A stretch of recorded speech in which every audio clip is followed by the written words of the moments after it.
Welcome to my dining room, and I would hope to host you in a different way with some real dining. But today we're going to talk about something, and I never dreamed that I'd be talking to so many people lately about joy and happiness.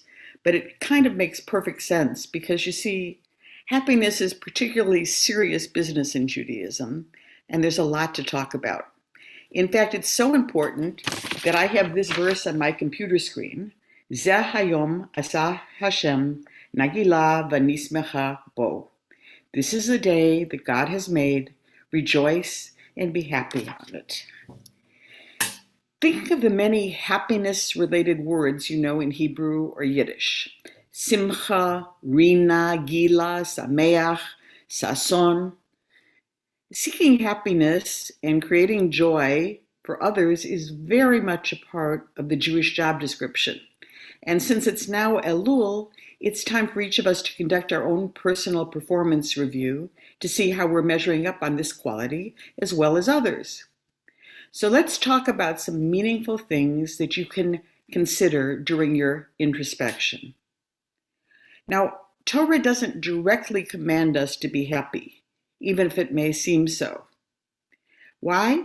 Because you can't order someone to be happy. Feelings just don't work that way.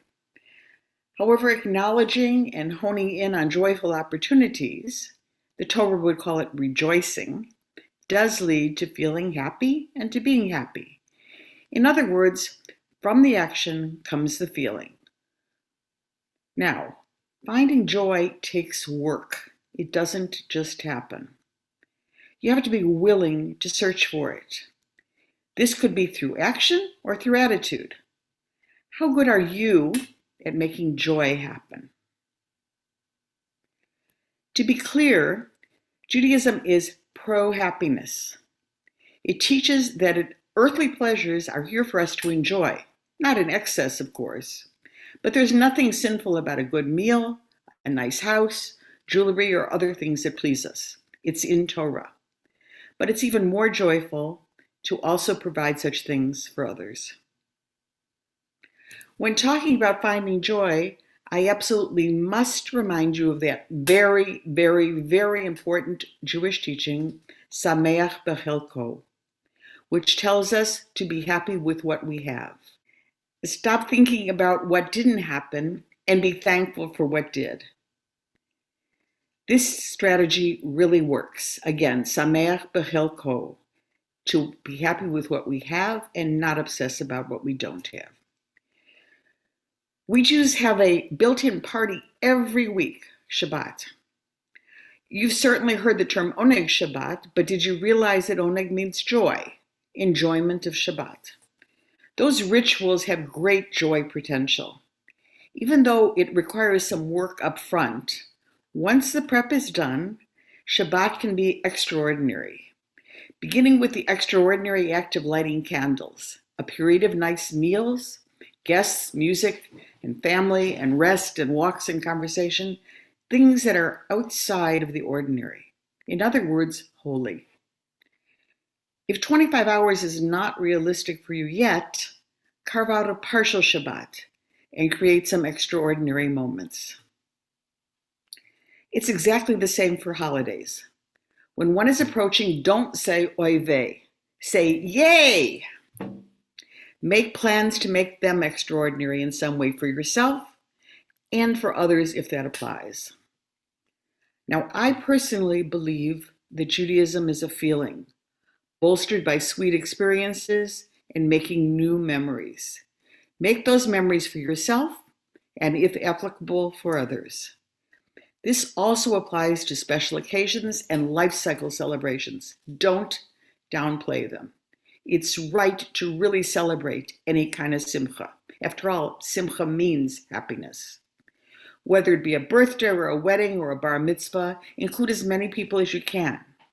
I'm not advocating excess, but I am saying don't say it's no big deal, because you know what? It is a big deal. It should be. Zeh hayom. Simple can be beautiful.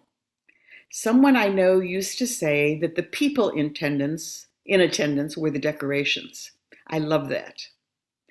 Recognizing that these moments are worthy of some thought makes us appreciative of them.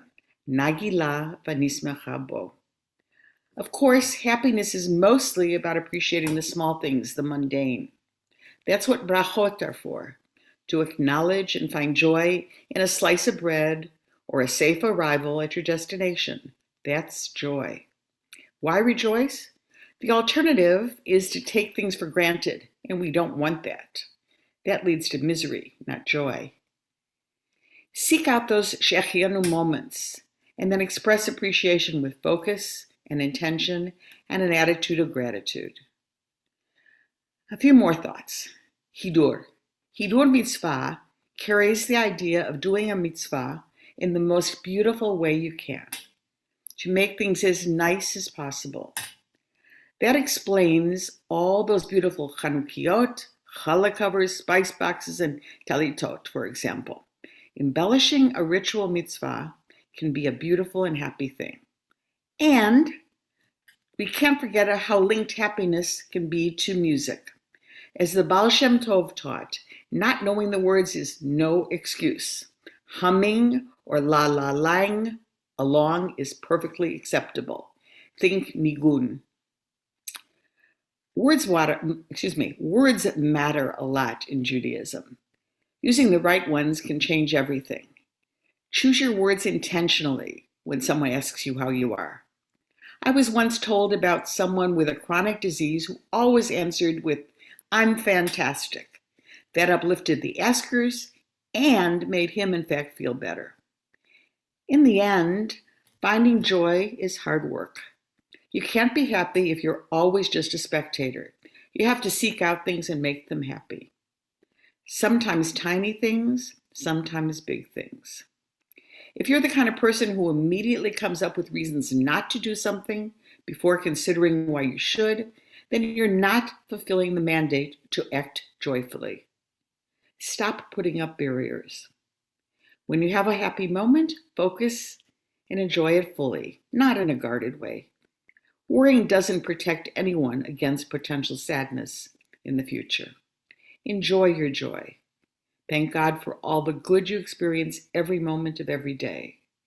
Live your life, your happy life, now. If or when pain comes, you'll deal with it, and you'll probably deal with it better than you think. But right now, right this minute, please go and find something to be happy about.